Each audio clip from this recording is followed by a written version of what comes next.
우리 하나님의 은혜와 평강이 성도님들의 가정에 충만하시길 바랍니다. 오늘 말씀은 성경에 보면 그 제목이 금식 논쟁이라고 되어 있습니다. 그런데 금식 논쟁보다 더 중요한 내용을 담고 있습니다. 사실은 단순히 금식에 관한 문제는 아닙니다. 여러분 아마 질소 과자란 말을 들어보셨을 겁니다. 질소 과자. 과자를 포장할 때 유통 과정에서 과자가 부서지지 않도록 질소를 넣습니다. 그러면 비닐봉지가 빵빵하지 않습니까? 질소 과자. 그런데 어떤 과자를 사서 봉지를 뜯어보면 과자가 몇 개 들어있지 않는 그 경우가 있어요. 질소는 빵빵하게 들어서 과자가 굉장히 많을 것 같이 이렇게 큰데 실제로 뜯어보면은 과자는 몇 개 없어요. 그래서 소비자들이 내가 과자를 샀는가 질소를 샀는가 모르겠다 그렇게 한탄했다고 합니다. 그래서 나온 말이 질소 과자입니다. 제품을 생산해서 팔 때 포장을 합니다. 포장 굉장히 중요합니다. 왜냐하면 포장이 제품이 손상되는 것을 방지하고 또 어떤 경우에는 제품의 품격을 높여주기도 하거든요. 그래서 포장은 중요합니다. 그러나 아무리 포장이 중요하다고 할지라도 그 속에 들어있는 알맹이보다 중요할 수는 없겠죠. 그렇기 때문에 포장을 아무리 좋게 하더라도 항상 포장보다는 상품이 더 좋아야 합니다. 그런데 소비자가 그 물건을 뜯어보고 과자를 샀는가 질소를 샀는가 모르겠다 이렇게 느낄 정도로 포장을 하면 그 제품은 더 이상 팔리지 않겠죠. 사람이 한 번 속지 두 번 속겠습니까? 신앙도 마찬가지라는 거죠. 신앙도. 우리 신앙에 있어서 가장 중요한 것은 하나님을 섬기는 진실한 마음이거든요. 그걸 우리가 신앙이라고 하죠. 사실은 그걸 신앙이라고 하는데 진실한 마음입니다. 2000년 기독교 역사 속에 종교 지도자들이 우리의 신앙을 잘 지키고 또 우리의 신앙을 더 크게 발전시키고 그렇게 하기 위해서 우리 신앙의 형식을 도입했어요. 예배 드릴 때는 이렇게 드려야 한다든가 기도할 때는 이렇게 해야 된다든가 하는 이 형식을 도입했어요. 그러니까 실제로 신앙에 있어서 형식은 중요합니다. 신앙에 있어서 형식을 배제할 수는 없거든요. 굉장히 중요합니다. 그런데 문제는 형식을 강조하다 보면 형식은 남지만은 형식보다 중요한 진실한 마음이 사라질 수 있다는 거예요. 그것을 우리는 신앙생활 하면서 이걸 덜 조심하면서 주의하면서 살아야 되거든요. 오늘 본문 금식에 관한 문제, 이것이 결국 그거예요. 한 걸음 더 깊게 들어가 보면 결국은 진실한 마음에 관한 문제였습니다. 우리 성경을 한번 보겠습니다. 14절을 봅니다. 14절을 보면 그때 요한의 제자들이 예수께 나와 이르되 우리와 바리새인들은 금식하는데 어찌하여 당신의 제자들은 금식하지 아니하나이까? 라고 물었습니다. 예수님께 질문하기를 당신은 왜 금식하지 않습니까? 차마 그렇게는 못하고 당신의 제자들은 어째서 금식을 하지 않는 것입니까? 이렇게 물었습니다. 그러니까 이 질문만 가지고 생각한다면 마치 바리새인들이 해야 될 질문인 것 같습니다.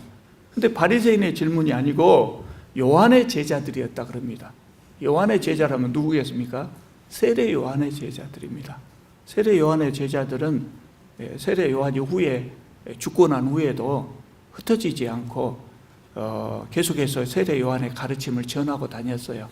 그래서 2세기까지 그 후에는 어쨌든가 모르지만 적어도 사도행전을 보면 2세기까지는 이들이 그 세례 요한의 가르침을 전파하고 다녔던 그런 흔적들이 남아 있습니다.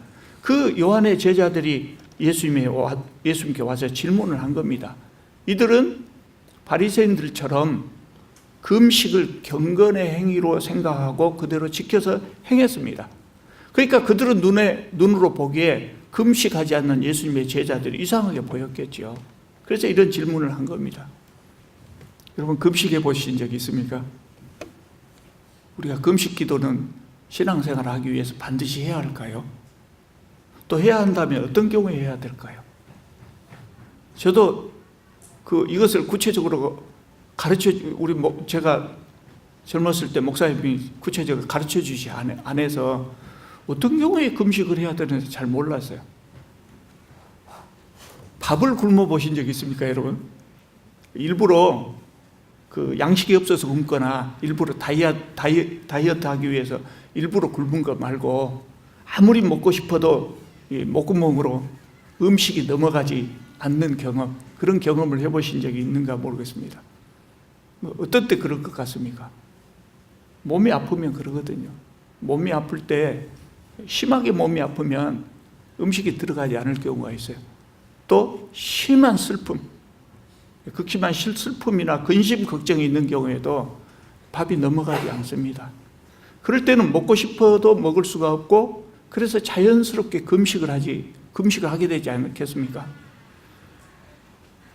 자연스러운 금식 기도는 제가 생각할 때 그런 것 같아요. 방금 말씀드린 것처럼 몸이 아파서 목구멍에 밥이 넘어가지 않습니다. 너무나 큰 근심 걱정이 있어서 이렇게 음식이 넘어가지 않습니다. 그럴 때 그 답답한 마음을 하나님께 아랜다면 그것이 아주 자연스러운 금식 기도가 될 것입니다. 일부러 하려고 안 해도 자연스러운 금식 기도가 될 것입니다. 또 하나님 앞에 너무나 큰 죄가 있어서 그래서 음식이 넘어가지 않을 수도 있습니다. 그럴 때 잡아가는 기도를 드린다면 이것도 역시 자연스러운 금식이 될 겁니다.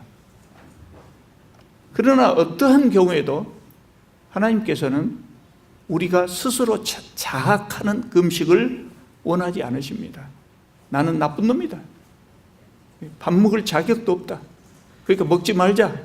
스스로 자학하는, 죄가 있더라도 스스로 자학하는 기도는 하나님이 원하시지 않아요. 너무나 큰 죄가 있어서 밥이 넘어가지 않는다. 그러면 자연스러운 금식 기도인데 너는 밥 먹을 자격도 없어. 먹어서는 안 돼. 그렇게 금식 기도하는 것을 하나님께서 과연 기뻐하실까 하는 생각이 들어요. 또 이제 이건 굉장히 나쁜 경우인데 신앙의 경력으로 삼기 위해서 다 금식 기도 해봤다. 이렇게 과시하기 위해서 금식 기도하는 그 금식 기도는 금식 기도라고 할 수도 없을 겁니다. 하나님 인정하시지도 않을 겁니다. 원래 금식의 목적은 고행이 아니라고요. 원래 금식의 목적은, 성경에 나오는 금식 기도의 목적은 고행하기 위한 것이 아니에요.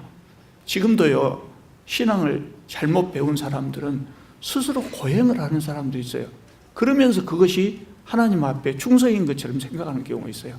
제가 젊었을 때 정말 깜짝 놀란 영상을 봤는데 필리핀 어느 지역, 지금도 그런가 모르겠어요. 고난주간에 필리핀 어느 지역에 가면 요만한 뭉치에다가 바늘 같은 것을 거꾸로 달아요. 그래서 이걸 휘둘러요. 이렇게 끈에 달아갖고 휘둘러요. 자기 등을 막 찌르는 겁니다. 일부러 그렇게 고해요. 그 신앙으로 생각하고 하는 겁니다. 금식의 유래를 보면 이스라엘 사람들이요, 개인적으로 심한 질병에 걸렸을 때, 또 국가적으로 재난을 당했을 때 자연스럽게 기도를 했습니다. 그러면서 금식이 시작됐거든요. 이렇게 자연스럽게 자발적으로 했던 금식이 시간이 지나면서 종교의식으로 제도화되세요. 이게 본격적으로 제도화된 것은 언제냐면 이스라엘 사람들이 바벨론의 포로로 끌려갔다가 다시 돌아왔을 때, 포로 후기라 그러죠. 이때 본격적으로 금식이 제도화됐어요. 그래서 1년에 한 번 대속죄일에 금식을 하고, 또 그거 말고는 자기들이 슬픔을 당했던 날, 그러니까 예루살렘이 바벨론의 처음 공격을 받았던 그날을 기념하고, 또 예루살렘이 함락된 날을 기념하고, 또 성전이 파괴된 날을 기념하고, 또 그달리아라는 사람이 있습니다. 바벨론의 이스라엘이 망한 다음에 바벨론이 이스라엘 사람 중에 그달리아라는 사람을 총독으로 세웠거든요. 우리가 예레미야 때 공부할 때 그때 봤죠. 근데 그 사람이 암살을 당했어요. 그러니까 이스라엘 사람들이 왕조가 망한 다음에 그달리아에게 희망을 걸었는데 그달리아가 암살을 당해버렸어요. 그래서 그 그달리아가 살해된 그날을 기념하고 이 날들을 특별한 성일로 정하고 금식을 했어요. 그러니까 사람들이 원하든 안 하든 국가적인 행사로 금식을 하니까 할 수밖에 없었겠죠. 여기다가 추가해서 바리새인들은 어떻게 했냐? 일주일에 2번이나 월요일과 금요일에 금식을 했답니다. 일주일에 2번씩. 그러면서 다른 사람에게도 금식을 장려했어요. 세상에 바리새인들은 가만히 앉아서 책만 보는 사람입니다. 그러면 금식해도 할만할 거예요.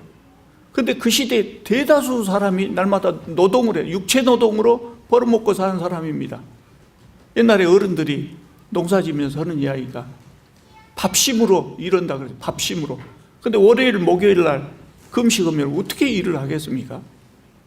자기들은 금식할 수 있으니까 금식하면서 다른 사람도 장려했어요. 이렇게 못한 사람들은 나무라고 그랬단 말이죠. 바리새인들의 금식에 심각한 문제가 있는 것이 첫째로 뭐냐면 이 사람들은 금식할 때 일주일에 2번 금식해야 한다 하는 그 율법, 자기들이 정한 법이죠. 일주일에 2번은 금식해야 된다는 그 법을 지키기 위해서 습관적으로 지키는 것이었어요. 습관적으로 금식을 하다 보면 고행이 될 수밖에 없어요. 밥 먹고 싶은데 어쩔 수 없이 금식한단 말이에요. 일주일에 2번씩이나 고행이 될 수밖에 없어요.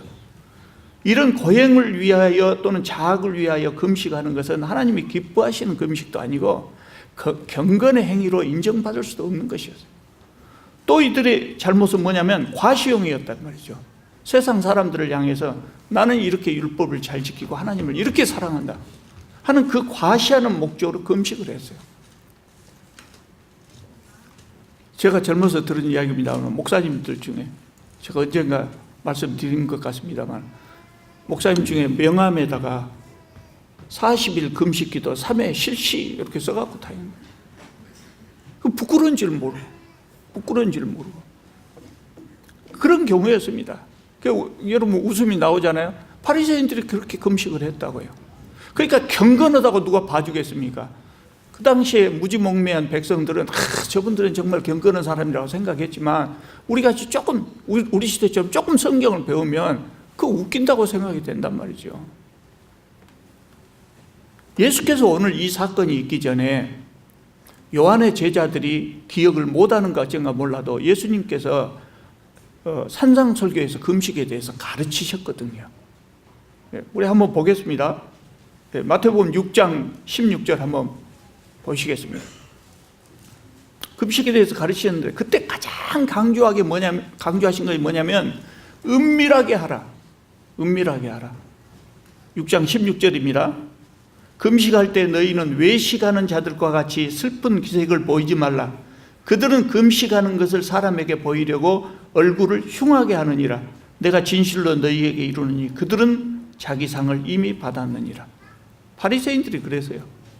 여기 외식한다는 단어 원래 뜻이 뭐라겠습니까? 제가 전에 말씀드렸는데 혹시 기억하실랑가 모르겠어요. 외식한다라고 번역했지만 원래의 말 뜻을 그대로 번역하려면 외식한다라고 번역하기보다 연기한다. 너희는 금식할 때 너희는 연기하는 사람들처럼 영화 배우들처럼 슬픈 기색을 하지 말라는 이야기입니다. 영화 배우들은 영화 속에서 기도할 수 있어요. 근데 그 기도는 하나님 들으시라고 하는 기도가 아니라 사람들에게 보여주기 위한 연기라고요. 근데 바리새인들이 기도가 그랬다는 거예요. 나는 지금 금식하고 있다. 얼마나 경건한 사람이냐?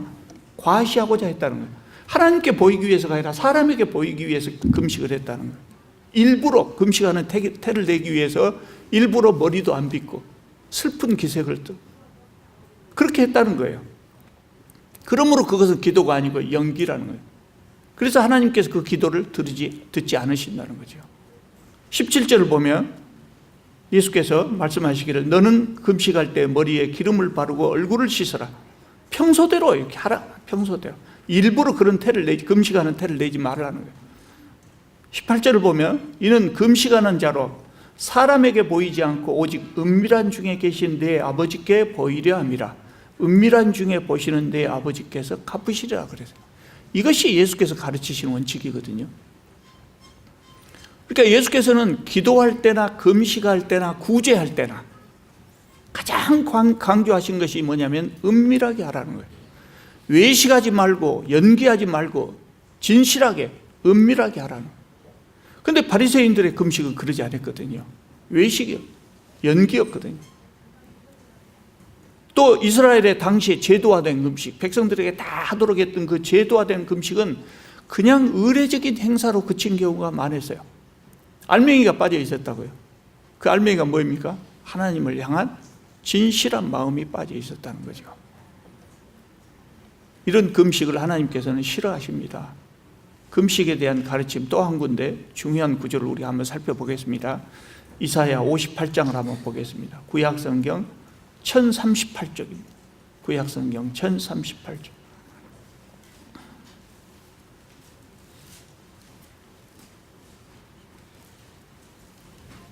이사야 58장 3절 제가 읽어보겠습니다.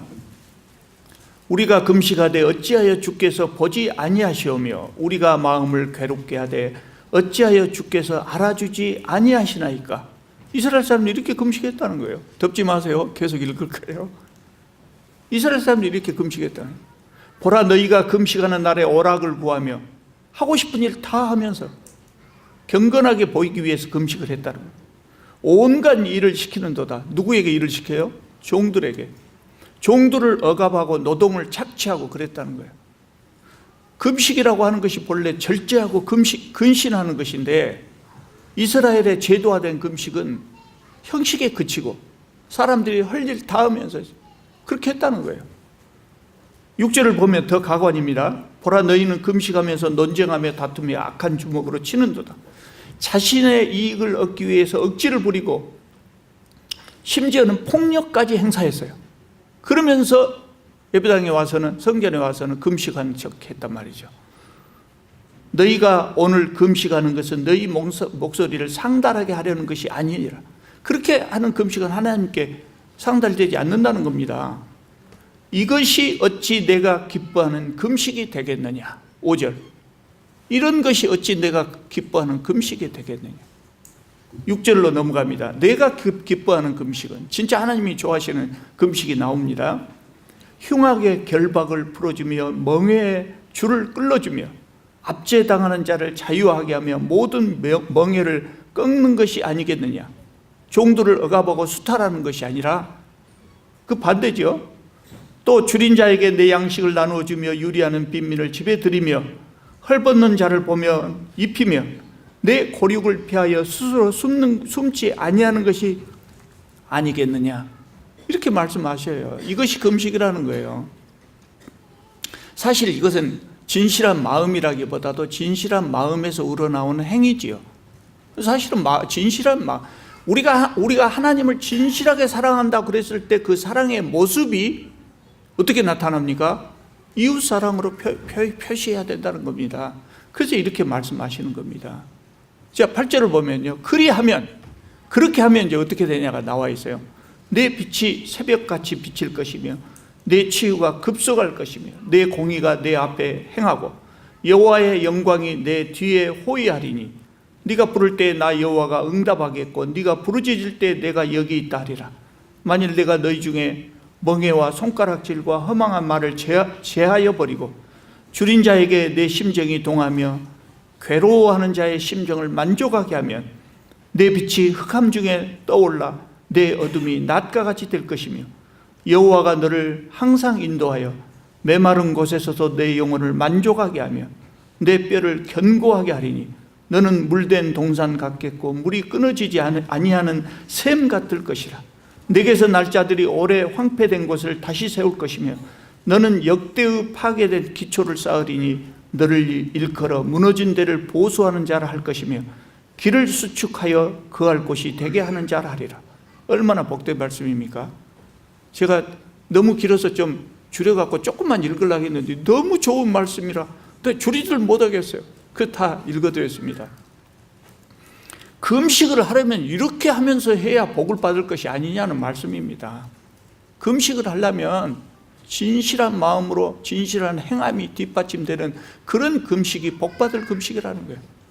아니 사실은요, 평소에 이렇게 행하는 사람은 금식할 필요도 없고 금식하지 않아도 이런 복을 받을 것입니다. 그런 말씀입니다. 여러분, 다시 강조해서 말씀드리지만 금식할 날이기 때문에 억지로 하는 금식은 할 필요가 없다 이 말입니다. 두 번째로, 자신이 하나님 앞에 죄를 지었다고 할지라도 자학하기 위해서 하는 금식은 의미가 없다는 거예요. 그냥 밥이 넘어가지 안에서, 밥이 넘어가지 않은 상태에서 내 죄를 자복하는 그 금식이 바른 금식이죠. 세 번째로, 금식을 공로로 생각하는 사람들도 있어요. 금식은 공로를 쌓은 것이 아니다. 공로를 많이 쌓아야 우리가 하나님 앞에 복을 받고 구원을 얻는 것이 아니라는 거예요. 우리가 구원을 받고 복을 받는 것은 내 공로가 아니고 하나님의 은혜거든요. 금식도 역시 공로가 될 수 없다는 거예요. 그래서 이제 예수께서는 바리새인들처럼 그런 식으로 금식하지는 않으셨던 겁니다. 제자들에게 그렇게 하라고 가르치지도 않으셨던 겁니다. 자, 예수님의 대답입니다. 15절입니다. 오늘 본문 9장 15절입니다. 예수께서 그들에게 이르시되 혼인집 손님들이 신랑과 함께 있을 동안에 슬퍼할 수 있느냐? 그러나 신랑을 빼앗길 날이 이르니니 그때는 금식할 것이니라. 무슨 말씀입니까? 예수께서 이 땅에 오셨습니다. 기쁜 소식입니다. 가장 복된 소식입니다. 그러면 이때는 금식하던 사람일지라도 금식을 그치고 기뻐해야 된다는 겁니다. 왜냐? 기도의 응답을 받았으니까. 금식 기도의 응답을 받았으니까. 물론 금식하는 사람은 여러 가지 그 간구를 했겠지만 하나님께서 예수 그리스도를 보내주셨다는 것보다도 더 확실한 응답이 어디에 있겠냐 그 말이죠. 이스라엘 사람들이 그렇게 오랫동안 간구하던 메시아가 오셨다는 거예요. 그렇기 때문에 기뻐해야 될 때라는 겁니다. 하고 있는 사람들도 금식을 그치고 기뻐해야 될 때라는 겁니다. 결혼식은 축하하는 잔치입니다. 그런데 강도가 와서 신랑을 납치해 가면 그때 신부는 슬퍼하고 무사히 돌아오기를 기도해야 할 겁니다. 그때야말로 밥이 입으로 넘어가지 않을 거예요. 그럼 그때는 금식해야죠. 강도가 와서 신랑을 납치해 갈 때가 언제겠습니까? 예수님을 의미하거든요. 예수께서 십자가를 지실 그때를 지금 말씀하고 있는 것이거든요. 사실 예수께서 전혀 금식하지 않으신 것이 아니죠. 예수께서 공생애를 시작하시기 직전에 공생애를 준비하시면서 광야에서 40일 금식기도 하셨잖아요. 그러니까 예수께서 금식을 하지 않으신 것도 아니고 금식을 해서는 안 된다는 것도 아니에요. 그러면 예수님의 가르침은 뭡니까? 금식이라고 하는 것은 올바른 때, 올바른 이유로, 올바른 방법으로 행해져야 한다고 하는 것을 강조하신 겁니다. 16절입니다. 우리가 잘 아는 비유입니다. 생배 조각을 낡은 옷에 붙이는 자가 없나니 이는 기운 것이 그 옷을 당기어 헤어짐이 더하게 됨이요. 지금은 옷감을 잘 만들기 때문에 별로 그러지 않습니다만 제가 젊었을 때 청바지 하나 사보면요 한 번 빨면 10cm 이상이 줄어버리죠. 잘못 샀다는 거죠. 잘못 사요. 줄어들지 알고 사는지 그냥 샀다가 보니 10cm 이상이 줄어요. 새 옷감은 빨면 심하게 수축돼요. 특히 면직 같은 거. 그러니까 낡은 옷을 기울 때 새 옷감을 대면 어떻게 되겠습니까? 기운 부분이 팍 쪼그라들어가지고 옷이 버려버린단 말이죠. 뭘 의미하겠습니까? 예수님의 복음과 유대 종교 지도자들의 그 낡은 가르침은 조화를 이룰 수가 없다는 거예요. 17절 가죽부대 이야기가 나오죠. 새 포도주를 낡은 가죽부대에 넣으면 안 된대요. 새 가죽부대를 어쩌겠습니까? 팽창을 잘합니다. 탄성이 좋아서 팽창하죠. 근데 낡은 가죽부대는 가죽이라고 하는 것이 오래되면 굳어지잖아요. 굳어져요. 딱딱해져요. 그래서 팽창이 안 돼요. 포도주는 새로 포도주를 담그면 발효되면서 가스가 나오기 때문에 늘어나야 된다. 늘어나지 않는 가죽부대는 어떻게 되겠습니까? 경직된 것은 터져버리고 만다는 거예요. 예수님은 율법을 싫어하신 거 아닙니다. 예수께서는 율법을 폐하러 온 것이 아니고 완전하게 하기 위해서 왔다고 말씀하셨어요. 제가 늘 말씀드리지만 율법은 나쁜 것이 아니에요. 하나님께서 우리에게 율법을 주신 이유는 우리가 행복하게 살기 위해서 율법을 주셨어요. 제가 늘 말씀드렸습니다만 우리가 교통법규 얼마나 불편합니까? 근데 교통법규 없애보세요. 사거리 교차로에서 날마다 차가 부딪히고 사람이 죽을 겁니다.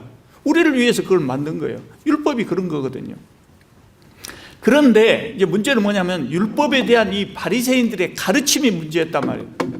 바리새인들의 가르침은 율법을 해석해서 가르친 것은 마치 오래된 가죽 부대처럼 너무나 경직되어 있었어요. 경직되어 있었어요. 그러니까 그 좋은 율법으로 사람들을 억압하게 됐대요. 좋은 율법이 사람들을 억압했습니다. 그래서 예수께서는 율법에 대한 새로운 순종 방식을 가르쳐 주신 겁니다. 여러분, 우리 성경을 잘못 해석하면 그것이 우리를 억누릅니다. 대표적인 것이 그겁니다. 지금도 합동 측에서는 여자 장로, 여자 목사를 세우지 않습니다. 감히 여자가 어떻게 강대상에 올라 그럽니다. 난 합동 측 여자 성도님들이 어찌 참고 저렇게 다지고 있는가 나 이해를 못하겠어요. 그 낡은 해석 방식이거든요. 그 시대는 그랬어요. 오늘 이 시대는 다르다고요. 성경은 1.1획도 바꾸어질 수 없는 겁니다. 그러나 그 성경에 대한 해석은 달라질 수 있는 겁니다. 그래서 유대 종교 지도자들의 아주 경직되어 있는 그 해석을 예수께서 새로운 순종 방식으로 가르쳐 주신 겁니다. 사실 그것은 새로운 순종 방식이라기보다 원래의 의미죠. 그것은 우리를 자유하게 하는 것이었고 우리를 행복하게 하는 것이었어요. 그래서 우리는 그것을 은혜라고 부릅니다. 여러분, 예수께서 금식할 때 은밀하게 하라고 하셨습니다. 하나님은 우리에게 진실한 마음을 원하시기 때문입니다. 우리의 신앙에서 형식도 중요합니다만은 형식 이전에 진실한 마음이 있어야 합니다. 이거에 빠지면 아무리 형식이 갖춰지더라도 그건 질소 과자가 되고 마는 겁니다. 사랑하는 우리 나눔과 섬김교회 성도 여러분, 우리는 하나님을 향한 진실한 마음을 늘 변치 않으시기를 바랍니다. 기도하시겠습니다. 거룩하신 우리 하나님, 주님 은혜 감사합니다. 참 부족한 저희들, 감히 주님 앞에 설 수 없는 저희들을 주님 앞에 불러주시고 세워주시고 주님의 자녀 삼아주심을 참으로 감사드립니다. 주님, 우리가 주님을 향한 진실한 마음, 독실한 마음을 항상 변하지 않도록 저희들의 중심을 지켜주시옵소서. 예수님의 이름으로 기도드립니다. 아멘.